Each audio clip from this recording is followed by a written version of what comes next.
नमस्कार, मैं प्रवीण अलावत हूं। आप 90 डिग्री देख रहे हैं। सत्यलोक आश्रम की मैनेजमेंट की करतूतों को लेकर आज हम एक ऐसा खुलासा करने वाले हैं। न केवल सत्यलोक आश्रम की मैनेजमेंट से जुड़े हुए भक्त बल्कि हरियाणा और देश भर से देख रहे अन्य लोगों के पैरों तले की जमीन है वो खिसक जाएगी। आप सभी ने सुना है कि कबीर जी का एक दोहा है कि साईं इतना दीजिए जामे कुटुंब समाए, मैं भी भूखा ना रहूं साधु भी भूखा ना जाए। लेकिन सत्यलोक मैनेजमेंट की कारगुजारियां ऐसी हैं कि भूखा रहना पड़ रहा है सत्यलोक आश्रम से जुड़े हुए लोगों को। ये पूरा मामला है हिसार, जिला हिसार, हरियाणा के आदमपुर से चुली खुर्द कोई गांव है और वहां से साधु दास नाम के भगत से जुड़ा हुआ मामला है। और 15 जनवरी 2014 से ये भक्त है संत रामपाल जी महाराज से जुड़े थे और 17/10/2025 को इनके घर में शॉर्ट सर्किट से आग लग गई थी। पूरा का पूरा सामान जलकर तबाह हो गया। स्क्रीन पर आप देख पाएंगे कि किस कदर पहले गुलजार था घर और बाद में पूरा का पूरा घर तहस नहस हो गया।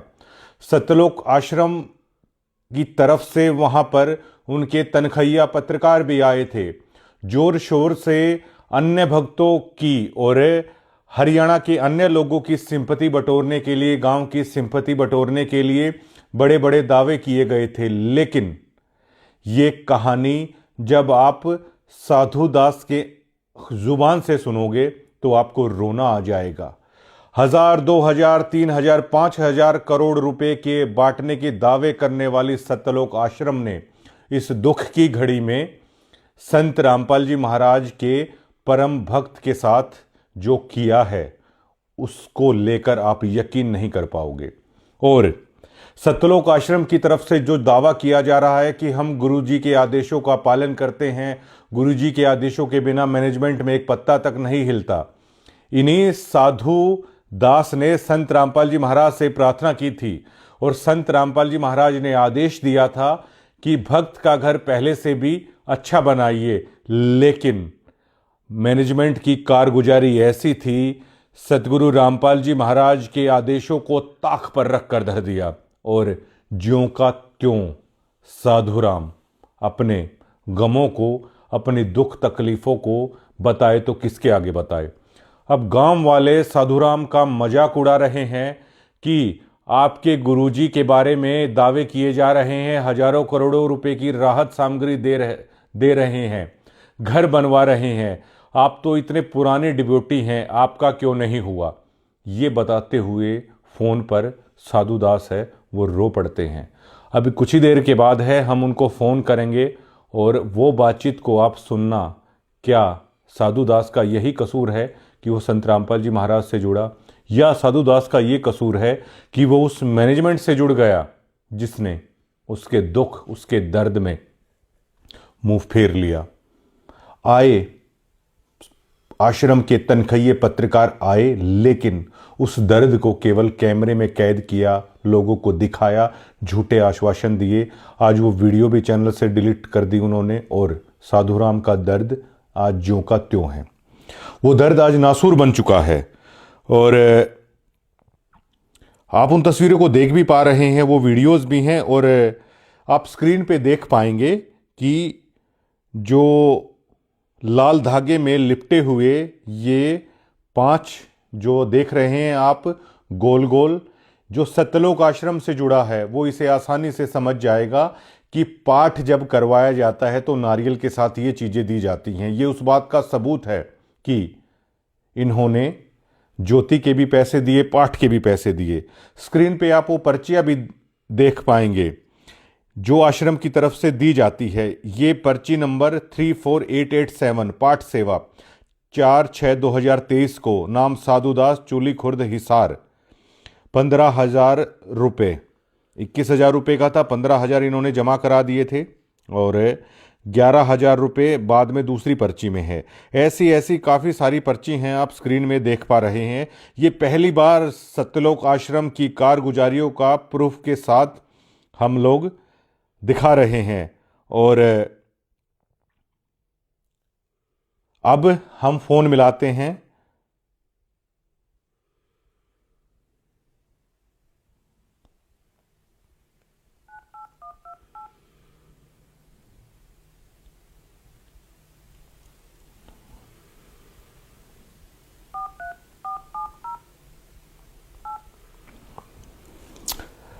आप सिहर उठेंगे साधु दास की ये कहानी सुनकर।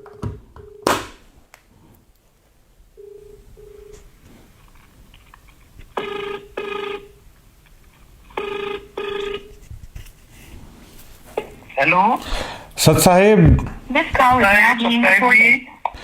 अच्छा, आप आदमपुर चुली खुर्द से साधु दास बोल रहे हैं जी?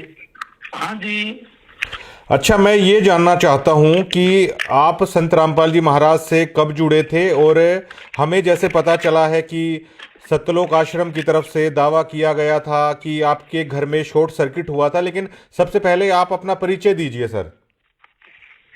मेरा नाम साधु दास है जी। मैं गांव चूड़ी खुर्द का रहने वाला हूँ जी। जिला हिसार है जी, तहसील मंडी आदमपुर है जी। हमें जैसे पता चला है कि आपके घर में आग भी लगी थी। आप संत रामपाल जी महाराज से कब जुड़े? मैं जी संत रामपाल जी महाराज जी से जुड़ा था 2014 वो दूसरा महीना और 15 तारीख जी। आपने मतलब जो पाठ सेवा की और दान सेवा की जो पर्चियां दी हैं, इनमें कितनी सच्चाई है जो हमारे पास हैं? ये तो आपके सामने है जी। मैं आपको ये भी दिखाई हूँ, जो वो है ना गोल गोल गिंडी सी। हाँ जी, हाँ जी। उसका मेरे को नाम तो पता नहीं है जी, क्या होते हैं वो। हाँ, ये पाठ के दौरान शायद दी जाती हैं। हाँ, ये पाठ के दौरान दी जाती है जी। ये कुछ तो मेरे को पाई नहीं। और ये जो प्रसाद लाते हैं ना पर्चियां, उनको जमा करवाते हैं जी। तब ये इसमें देते हैं कुछ छुहारे, अखरोट, नारियल, ऐसा 2 किलो सामान देते हैं जी। इसका मतलब आप 2014 से जुड़े हैं, तो आप काफी पुराने भक्त हैं जो सत्यलोक आश्रम से जुड़े हैं सर। बहुत बहुत पुराने भक्त हैं जी। हम यहाँ हमारा गांव चूड़ी खुर्द है, इसमें एरिया में कोई नहीं था जी जब आप जुड़े थे। हाँ, हमने बहुतों को जोड़े जी परमात्मा की दया से। आपने दान भी किया, आपने और लोगों को भी जोड़ा परमार्थ के रास्ते पे, परमात्मा के रास्ते पे। तो जो आपका घर जो ये पूरा जलकर राख हुआ, ये पूरा मामला क्या है सर? ये जी, मैं 17 तारीख और 10वां महीना, अपने पास एक टाटा एस है। मैं किसी भगत की बुकिंग पर गया था, और जो भगतपति है वो निबली में कुछ घर की सफाई कर लो जी। अपने मोटरसाइकिल थे 2 भीतर, तो मोटरसाइकिल बोली ये बाहर निकाल दो। तो मैं कहा जी रहने दे, किसी सफाई अपन के सफाई का करना, बोले काट दो, मेरा जी करे तो कर लिए भाई।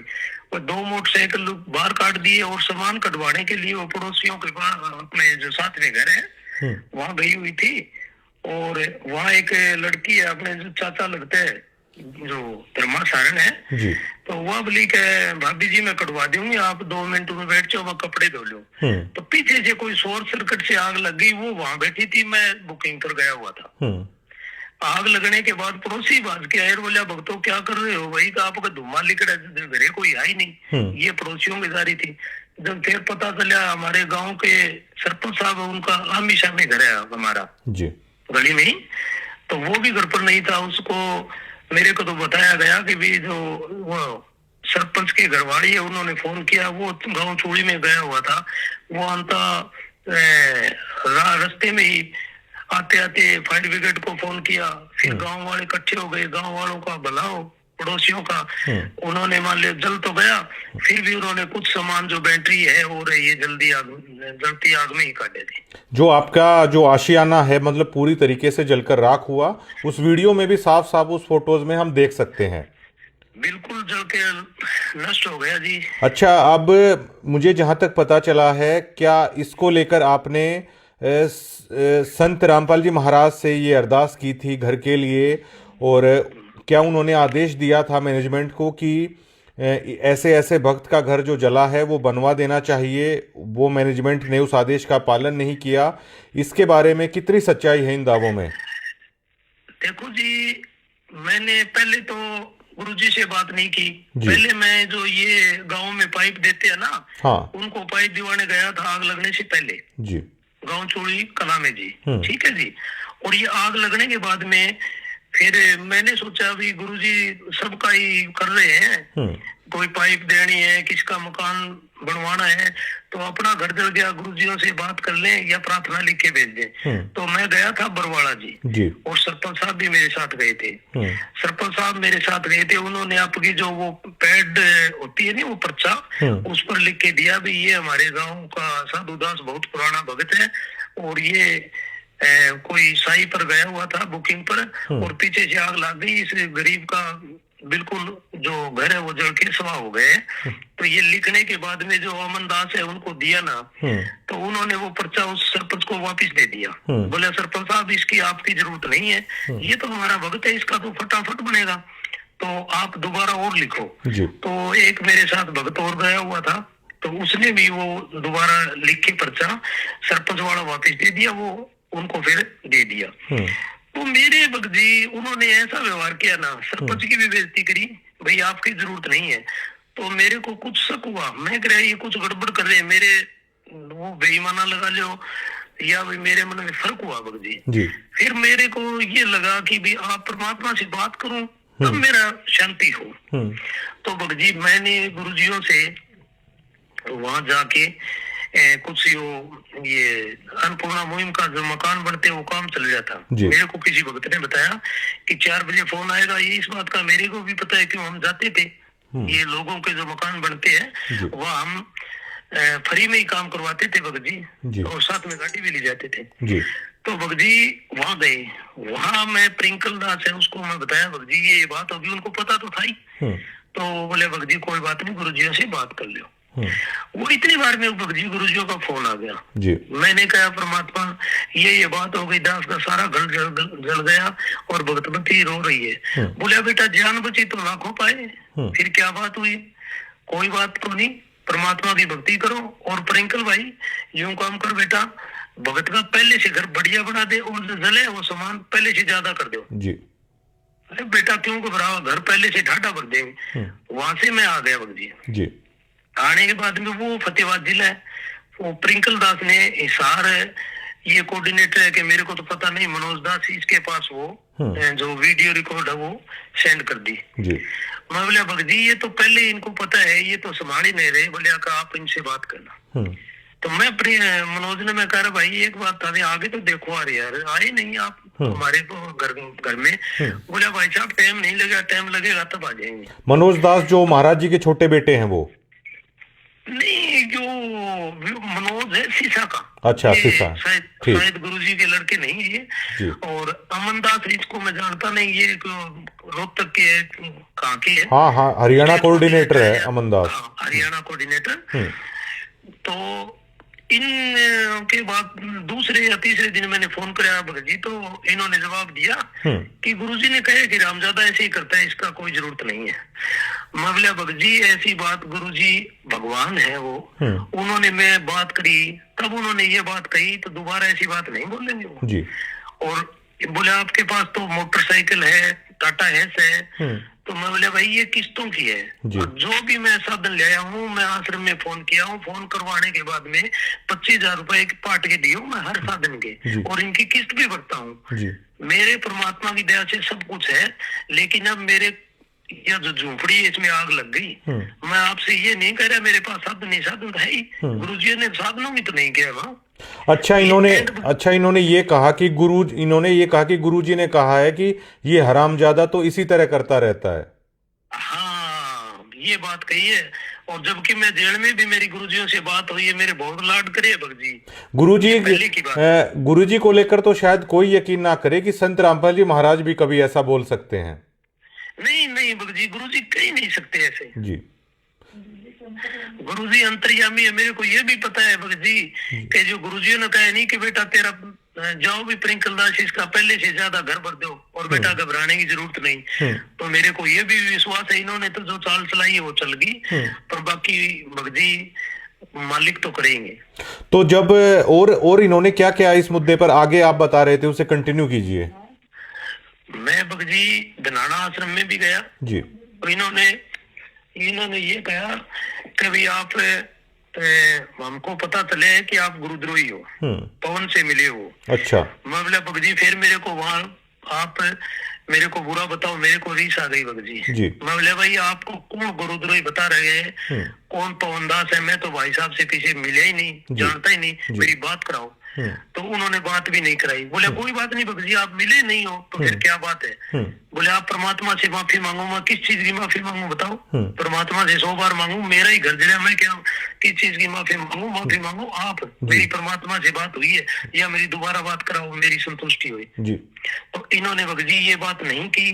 तो मैंने ये जो पर्चियों वाली दान वाली बात है, आज तक हमारे गाँव में आगे पता कर लो, किसी को नहीं बताई थी। मैंने तो ये जो शब्द लिया हूँ यही कहा हूँ कि ये परमात्मा संत रामपाल जी महाराज ने दिया। आज भी पूछोगे तो आपको गांव में एरिया में यही बताएंगे। तो मेरे को भगत जी इन्होंने यही शिक्षा दी थी कि भगत जी अगर आपने जो दान किया है, पहले की बात है, अगर जो यूं कह दिया मैंने दे दिया तो आपके सिर पर मार पड़ेगी, आपको ये मुझे दूध पकड़ के ले जाएगी। मैं डरता बताता अपनी भगत जी ये आग लगी है नहीं जो मेरे को रीस आई है। माँ जी परमात्मा से ही बात करेंगे फिर, भाई मालिक आपने तो ये कहा था इसका घर बन जाए, तो आपका ये कहना नहीं माना तो मैंने आपकी दान वाली बात बता दी जी। तो इन्होंने जो सतगुरु महाराज का, आपके गुरु का जो आदेश था, उस आदेशों की भी मैनेजमेंट ने धज्जियां उड़ा कर रख दी। बिल्कुल धज्जियां उड़ा दी जी। और जी बताइए। और ये एक चीज की और मेरे को धमकी दे रहे थे जी। बोलिए आपकी नो एंट्री हो जाएगी, पीड़ा पर्चा आ जाएगा।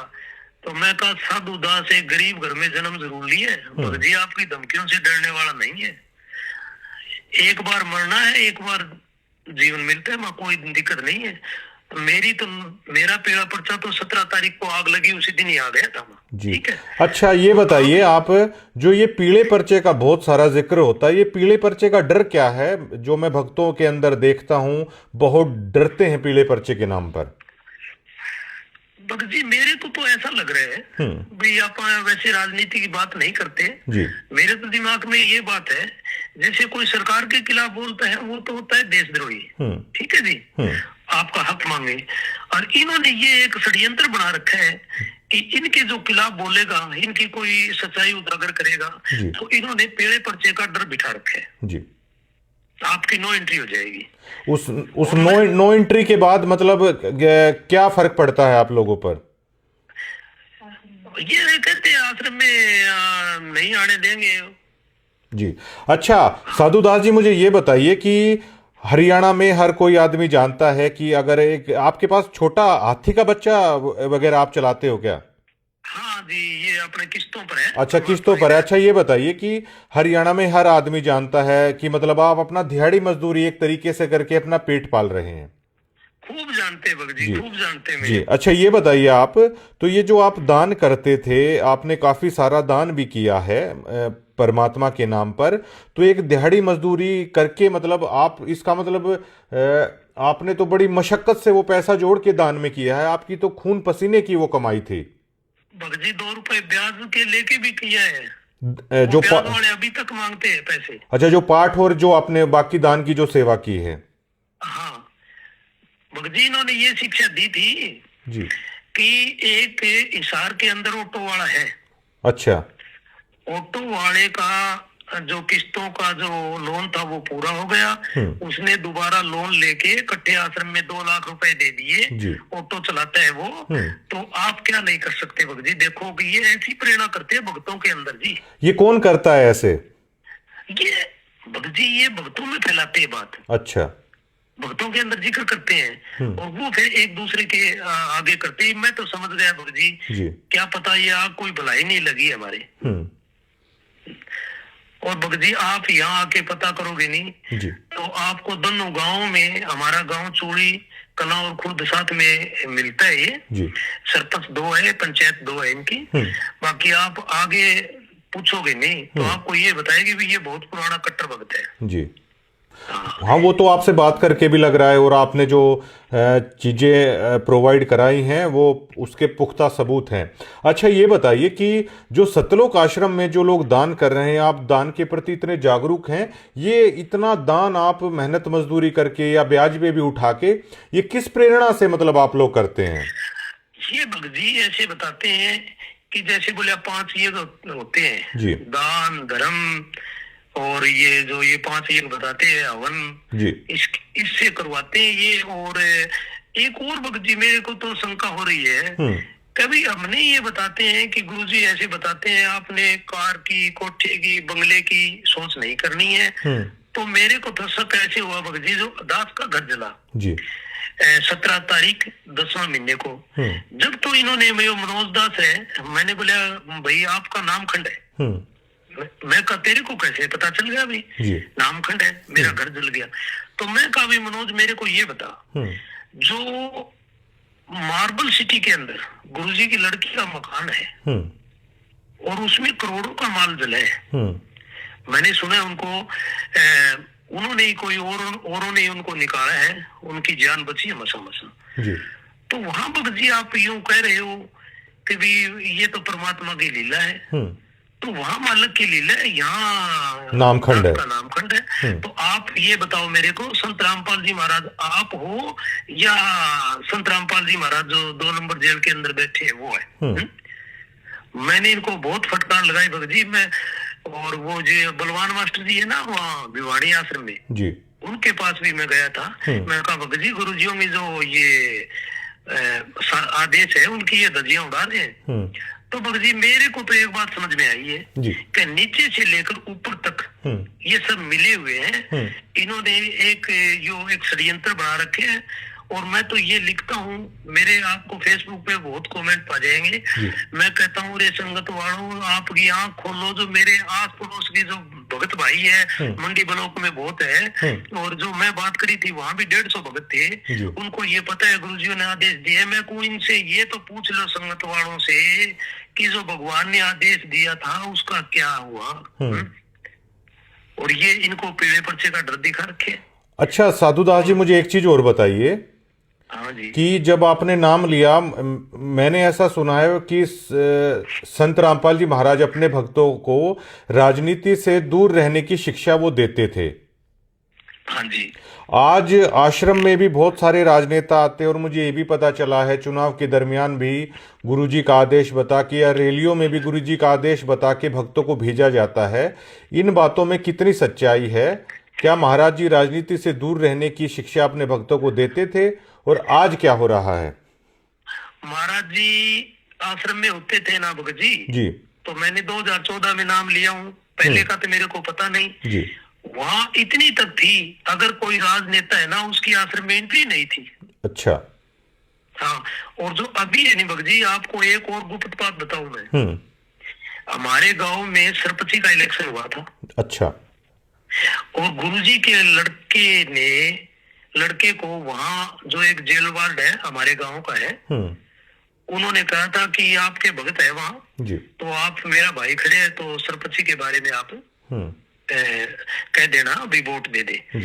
तो ये मेरे पास फोन आया था हिसार से, और ये मेरे को आप कभी भी मान लो आप सामने कर लेना, ये मैनेजमेंट वाले जितने भी है मैं उनको सामने बता दूंगा ये बात जी। हाँ, और 2019 में कांग्रेस पार्टी के लिए इन्होंने पीला पर्चा निकाला था, और अभी के लिए ये जो बीजेपी का चुनाव था इन्हों को वोट दिवाए थे भगत जी। और ये मूर्ख इतने हैं, मेरे को तो इन पर रीस भी आती है भगत जी संगत वालों पर, जानबूझ साची इंतजार करे झूठे से ने ऐसे की संगत प्रभु सुपने में ना दे। इनको जानबूझ के ये मान लो जो सच्चाई है उसको तजड़ लग रहे।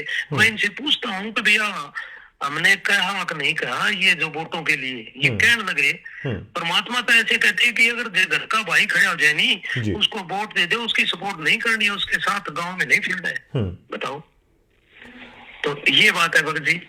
और क्या हमें ऐसा पता चला है कि जो समाज है वो आपको ताने देता है, आपके गांव के आसपास के लोग, कि आपके आश्रम वाले तो दावा कर रहे हैं कि इतने लोगों के घर बना दिए, हजारों करोड़ की राहत दे दी, आपका घर जलकर राख हुआ, आपका क्या हुआ? क्या आप लोगों को इस तरह के ताने दिए जाते हैं?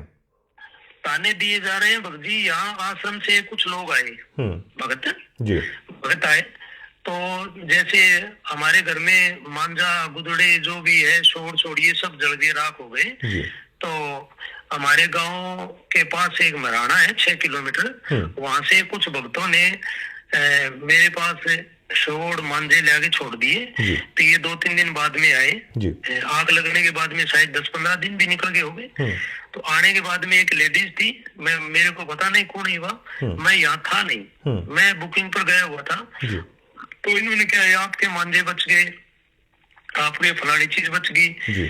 तो गांव के सरपंच और हमारे पड़ोसी थे, उन्होंने कहा कि आप ये कह रहे हैं इसकी यह चीज बच गई, इसकी यह चीज बच गई, ये जो है ये तो पड़ोसियों ने लाके दिए इसको मांझे दिए। मांझे क्या होता है जी? मांझे क्या होता है, थोड़ा सा आप समझाएं तो। बिस्तर, ये खाट, होती अच्छा है, मंजी, चारपाई। ठीक है जी, हाँ, मंजी बोल चारपाई देते हैं। हाँ हाँ हाँ, मंजी बोलते थे हम जी। ठीक। तो उन्होंने भी इनको धमकाया भगजी। जी। फिर बोले आपके पास ये छोटा हाथी है, मोटरसाइकिल है। तो ये हमारे जो पड़ोसी है ना, उन्होंने कहा था कि ये जिंदल की फैक्ट्री का मालिक है जी। ठीक है, इसका घर जला हुआ है, इसे आप बनाओ तो ठीक है, वरना यहाँ 5 किलो चीनी लेकर मत आना। अच्छा अच्छा।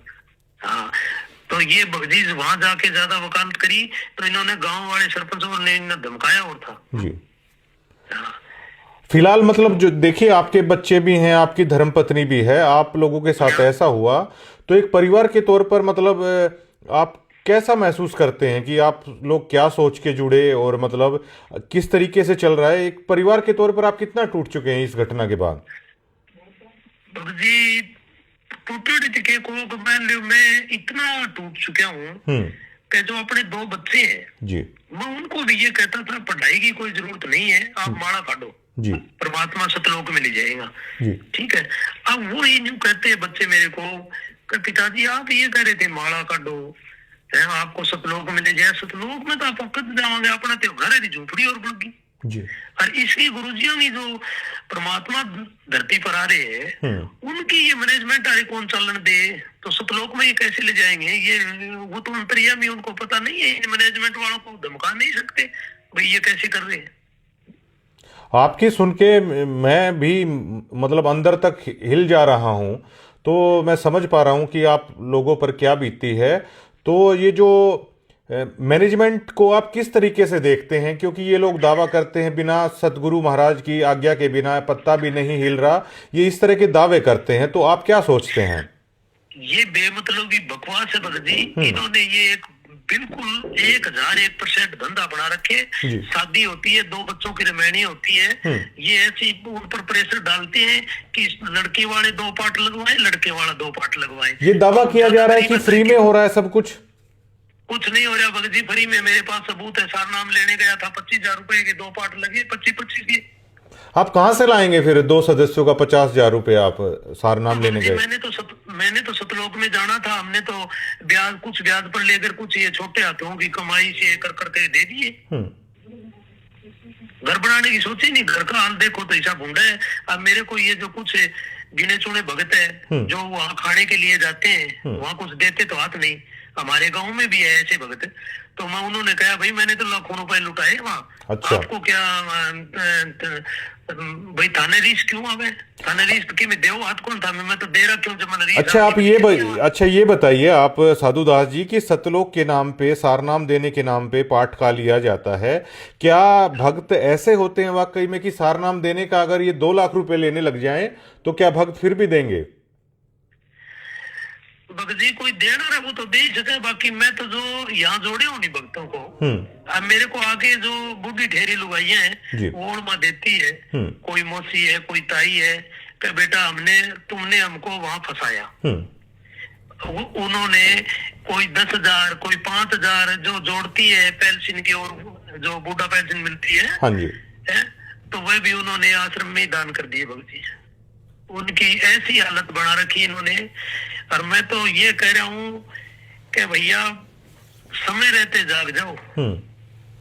मैं भगत जी 2001 में संत राम रहीम से नाम लिया था। अच्छा। हकीकत की बात है भगत जी, वहाँ इतना लूटा नहीं जाता था जो ये 2 गुरमीत राम रहीम जी के यहाँ। हाँ, वहाँ लूटा नहीं जाता था। हाँ ठीक है, उनका एक धंधा है, उनकी दुकान है, दुकान से मोल सामान मिलता है। फिर बाकी इनसे अच्छा तो वही है भगत जी, मोल तो ले ले सामान, कोई कंडीशन तो नहीं आप इतने दे दो। अच्छा। शादी तो वहां भी होती है लड़कियों की, अच्छा, उस पंथ को छोड़ के, धन धन सतगुरु को छोड़ के आप गुरु महाराज संत जी के पास आए थे आप? हाँ जी। आप अब इनके अच्छा मुझे ये बताइए, आपको परेशानी इस मैनेजमेंट के लूट के धंधे ने किया या संत रामपाल जी महाराज जी में कोई कमी है? आप ये भी बता दीजिए सर। संत रामपाल जी महाराज में कोई कमी नहीं है जी। जी। ये मैनेजमेंट है नहीं, इन्होंने भगत जी भाई इनके ऊपर सर पर काल बैठे हैं। अच्छा। और आप देख लेना, परमात्मा ने जितनी अपने को सांस दी है तो इनका ऐसा हाल होगा, ये याद रखेंगे, देख देगा। ये भगत जी ऐसा बुरा हाल करते हैं, ये जैसे इसी बड़ी बड़ी गाड़ियां निकालते हैं और ये मान लो जैसे ये गाड़ियों में आते हैं, बड़ी बड़ी गाड़ियां लेके आते हैं और हमको कहते हैं कि आपने कारगिर इनकी जरूरत नहीं है, और हमको ये कहते हैं दान का बताना ही नहीं है। अच्छा। आप ये सोशल मीडिया पर और बड़े बड़े एमएलए, सरपंच, जो विधायकों को बुला बुला कर ये बड़ा वो लड़कियों का डांस होता है, वहां ये उनको इनाम देते हैं। मैंने देखे कई वीडियो में, पैसे भी देते हैं खूब। तो ये हम नहीं दे सकते? इससे अच्छा तो हम आप दे देते गरीबों को। अच्छा, ये बताइए कि आप 2014 से जुड़े, तो 2014 के बाद से आपकी कंडीशन ये है कि आपका घर जल के राख हो गया। तो ये जो लोग हैं इनकी कंडीशन क्या है? ये तो बहुत महंगी महंगी गाड़ियों में चल रहे हैं। कंडीशन क्या है भगत जी? मैंने आपको गुरुजियों की लड़की का मकाम बताया। ये पहले ये 2014 में ये किस हालात में थे? आज तो मतलब इनका लाइफस्टाइल अगर आप देखेंगे तो आप अंदाजा नहीं लगा सकते कि कैसे हो रहा है सब कुछ। तब ये भगत जी ये बीगी बिल्ली थे। अच्छा। नहीं था इनके पास जब संत जी थे, जब गुरु जी बाहर थे? हाँ, तब कुछ नहीं था इनके पास। अच्छा। हाँ, और गुरुजी थे वो तो आमी सामी बात हो करती, परमात्मा इनको अब इनको पता नहीं है भगत जी भी परमात्मा अंतर्यामी है, वो वहां भी बैठा आपको देख रहे हैं जी। इन्होंने मेरा तो सबसे ज्यादा भगत जी भाई, आप कह रहे हो नहीं भाई, मेरे को भी अंदर से न्यू महसूस होता है कि भाई ये जो संगत है, बेचारी भोली संगत है, इनका क्या बनेगा? मैं तो इनसे निकल गया, मैं तो परमात्मा आएगा तभी बात करूंगा। अच्छा, ये बताइए कि क्या आप मानते हैं कि जो ये संत जी से जुड़े हुए मैनेजमेंट के लोग हैं आज जिस तरह की लग्जरी लाइफस्टाइल जी रहे हैं, तो बिना मेहनत की बजाय आप लोगों का दिया हुए पैसे पे ये सभी हो रहा है? कितनी सच्चाई मानते हैं आप इस बात में? 1001% है भगत जी। जी। और ये एक बात और बताऊं भगत जी? हाँ जी। ये झूठा दावा करते हैं कि भी जो संत रामपाल जी महाराज के जो ये बेटा बेटी है, ये किसानों के खेत में बैठे हैं और कि जो अब बाढ़ के टाइम आते हैं, ये बिल्कुल झूठी बातें हैं। ये कुछ हासिल करना चाहते हैं, मेरे को तो पता नहीं, या राजनीति में आते होंगे। और बाकी ये महंगे महंगे स्कूलों में पढ़ते हैं। ये सब इनके काम हाई लेवल के चलते हैं भगत जी। ये लोग दिखावा करने के लिए आते हैं। और बाकी जैसे ये अन्नपूर्णा मुहिम के द्वारा मकाम बनते हैं, ये अगर इनको फोटो बनवानी होती हो तो एक एक चक ले गए, और वरना ये तो हाथ ही नहीं लगाते जी।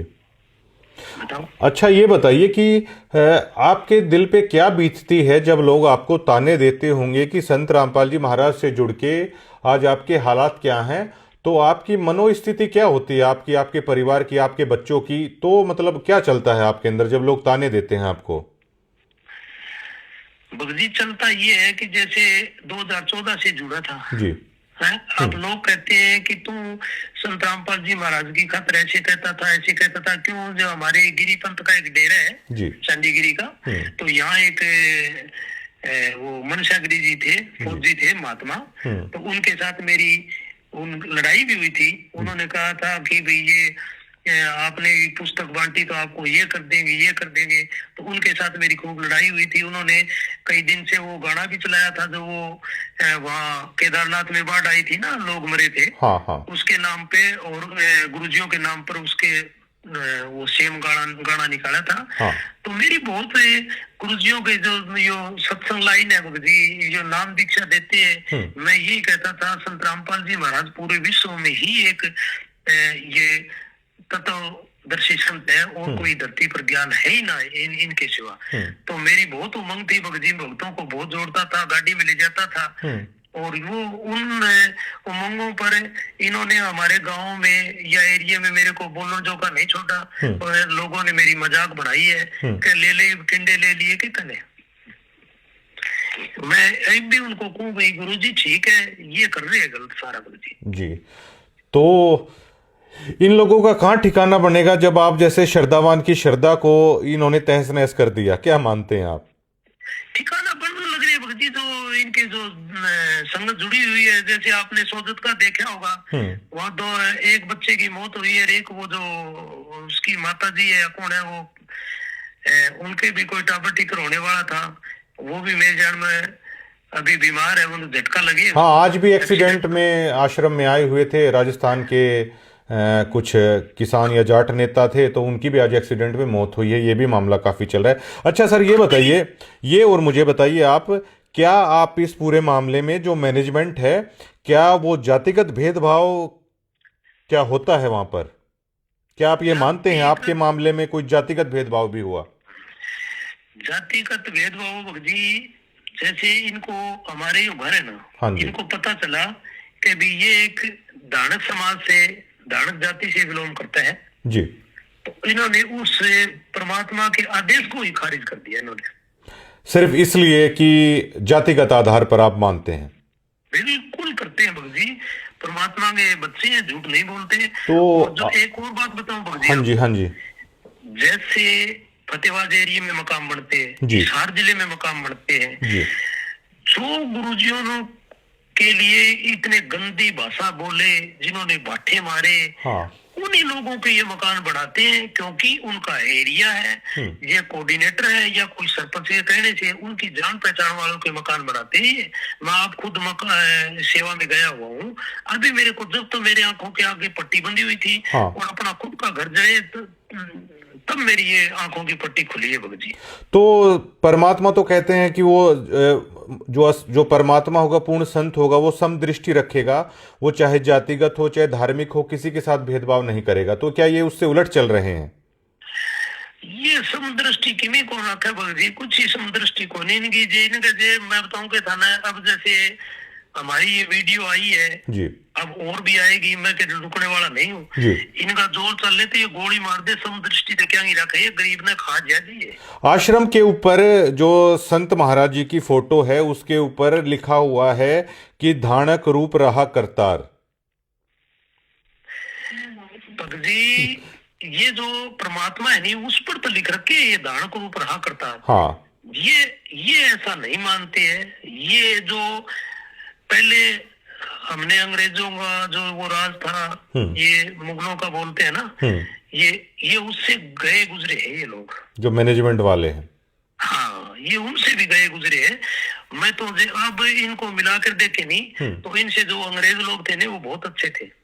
ये सुनने में है, हमने तो देखा नहीं, पर बाकी जो ये मेरे साथ बीती है नहीं, मेरे को तो तब पता चलेगा। अच्छा सर, ये बताइए कि जो आज आपके साथ हमारी बातचीत हो रही है, अब आप बीती बता रहे हो, तो इसमें मैं समझ सकता हूं कि मैं वीडियोस बना रहा हूं, संपर्क हुआ, हम जानते नहीं एक दूसरे को। क्या इससे पहले आपने, क्या वहां के जो स्थानीय पत्रकार हैं, आपने किसी से ये आप बीती आपने क्या बताने की कोशिश की? बताइए जी, जो हमारे यहाँ रमेश ढाका यहाँ आया था। हाँ, रमेश ढाका आया था यहाँ, पत्रकारिता करके सारी चीज देख के गया था। वो आपके पास मैं वीडियो भी भेज दूंगा थोड़ी। और उनको ये जो आश्रम वाले हैं उनको पैसा दे दिया और वो चीज को दबा दी, उनने अपने चैनल से डिलीट कर दी। अच्छा, जो वीडियोस आपकी बना के लेके गए थे? हाँ, बना के ले गए। उन्होंने कह दिया आश्रम वालों ने कि भाई ये वीडियो हटा दे, हमने कुछ देना लेना तो है ही नहीं जी। तो हाँ, उसको पैसा दिए, ये वक्त जी कुछ न कुछ दिए जी, सदी वो गीत गाता फिरता है जी। तो आपका बहुत बहुत शुक्रिया, और जल्द ही एक वीडियो इंटरव्यू भी है आपके साथ, हम कोशिश करेंगे कि आपको मतलब वीडियो इंटरव्यू भी हम लोग करें। बिल्कुल भगत जी, परमात्मा की दया से गरीब घर में जरूर है। हाँ जी, पर हम डरने वाले नहीं है जी, मरना एक ही दिन है जी। और ठीक है। और मैंने आप जैसे भक्तों से ही सुना है कि संत वजन कभी खाली नहीं जाता। जो गुरु महाराज जी ने आपको कहा था कि वो घर पहले से भी बेटर होगा, तो हम भी भरोसा करते हैं कि उनका वचन खाली नहीं जाएगा। हाँ, उस दिन के बाद भगत जी मेरा काम 4 गुना चलता है। परमात्मा की दया से बैठे तो बड़े हुए मकाम में, ये फिर एक ही दम तो जी पूर्ति कैसे पूरी हुई, जी। फिर वो तो मालिक है। अच्छा सर, ये बताइए कि जो फिलहाल आश्रम के अंदर है, बहुत सारे लोगों के साथ ऐसा हो रहा है, मुझे बताया है लोगों ने, और जो नए जुड़ना चाहते हैं उनके लिए आप क्या मैसेज देना चाहेंगे कि उन्हें क्या करना चाहिए? क्योंकि देखिए, ये जोड़ लेते हैं उस पुस्तक के द्वारा, उस वाणी के द्वारा आदमी जुड़ता है कि हाँ, ये ज्ञान बिल्कुल ठीक है, लेकिन वो जाएगा तो इन्हीं के आश्रमों में। तो आप क्या कहना चाहते हैं? भगत जी परमात्मा की दया से मैं तो यही कहना चाहता हूँ कि यहाँ जो जुड़ेगा ना, वो अभी तो पहले तो ये बुला फुसला के जुड़ाएंगे, फिर उसको दान दत्ते की बात करेंगे जी उनको आपको ही पता चल जाएगा इनके पास कुछ नहीं है जी। मैं तो कोई इनके आश्रमों में जाऊं ही ना, मेरे को तो मेरे पर तो बीती है भगत जी। अब आप क्या संत रामपाल जी महाराज की भक्ति आपका परिवार करता है क्या? संत रामपाल जी महाराज के जो नियम बताए नहीं गुरु जी ने, वो नियमों पर है, और हम आश्रम में नहीं जाते भगत जी। अब वहाँ जो टुकड़ा खाते हैं नहीं, वो ही हमें बस ऐसे लगता है कि ये इस गरीब का दान दिया हुआ है। क्यों भगत जी, मैं 2014 में जाता था ना, तब नेपाल से राजस्थान से भगत आते थे, उनके 2-2 फुट की लगोटी होती थी और पुराने कपड़े होते थे भगत जी, और फिर भी वह दान देते थे भगत जी। तभी मेरे को ये लग रहे है कभी यहाँ इनका अन्न खाना भी गलत है। जी जी जी। हाँ, इनका जो अन्न खावा नहीं वो ही गलत है। और मैं तो ये कहूँ भाई, गरीब संगत, जाग जाओ जाग जाओ जाग जाओ, ठीक रहोगे, नहीं मारे जाओगे। आप देख लो धनाड़ा आश्रम की, आप पीछे इसी की बात है भगत जी, एक हिसार के पास एक गांव है, उसका लड़का गया हुआ था, 17-18 साल का एक ही लड़का था, बीए में पढ़ता था वो जी। ठीक है भगत जी, और वहां दुर्घटना में मारा गया। तो परमात्मा तो ये कहते हैं ना कि भाई बाप से पहले बेटा नहीं मरता, तो इन्होंने मर्यादा सब भक्तों की खंड करवा रखी है जी, मर्यादा खंड करवा रखी है भगत जी। ऐसे ही मरण लग रही है भगत, और इनकी आंख कद खुलेगी पता नहीं मेरे को। बहुत बहुत शुक्रिया तमाम बातचीत करने के लिए जी हमारे साथ। ठीक है जी, सत साहिब जी।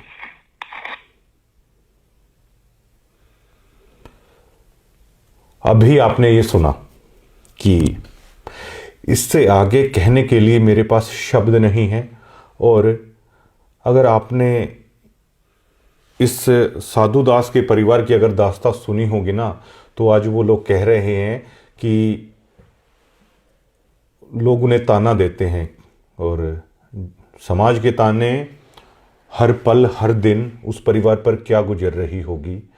और जो लोग कह रहे हैं कि कमेटी संत रामपाल जी महाराज के बिना तो कमेटी कुछ करती नहीं है, गुरु महाराज के आदेशों को भी ताक पर रख दिया। ये मैं नहीं कह रहा हूं, 2014 से जो भक्त जुड़े हैं वो कह रहे हैं, और उन्होंने यहां तक कह दिया कि 2 रुपये सैकड़ा पर पैसे उठा के उन्होंने दान किया, और ये कह रहे हैं कि ये दान कुपात्रों को दे दिया गया, उनके पैसों पर मौज उड़ाई जा रही है। 2014 में जिनके हालात कुछ थे, आज वो लग्जरी गाड़ियों में घूम रहे हैं, आलीशान महल हैं उन लोगों के पास, लेकिन साधु दास जैसे लोगों के घर हैं वो जलकर राख हो गए। ये अकेले साधु दास की कहानी नहीं है, पता नहीं कितने ऐसे भक्त हैं जिनकी श्रद्धा को, जिनके अरमानों को रौंद दिया गया मैनेजमेंट ने, और जिनके सपने, जिनकी श्रद्धा जलकर राख हो गई। 90 डिग्री अब उन तमाम लोगों की आवाज बनेगा, हम सिर्फ इतना कहना चाहते हैं। और अगर आप भी सतलोक आश्रम से जुड़े हुए हैं, कोई अपनी बात रखना चाहते हैं, फ़ोन पे बातचीत आप कर सकते हैं, वीडियोज़ इंटरव्यू कर सकते हैं, नाम ना बताने की शर्त पर भी आप हमें सारी जानकारी दे सकते हैं। और अगर आप ऐसा करते हैं तो आप घबराइए मत, आप उस परमपिता परमात्मा के रास्ते पर ही चल रहे हैं, क्योंकि सच के साथ परमात्मा होता है। शुक्रिया।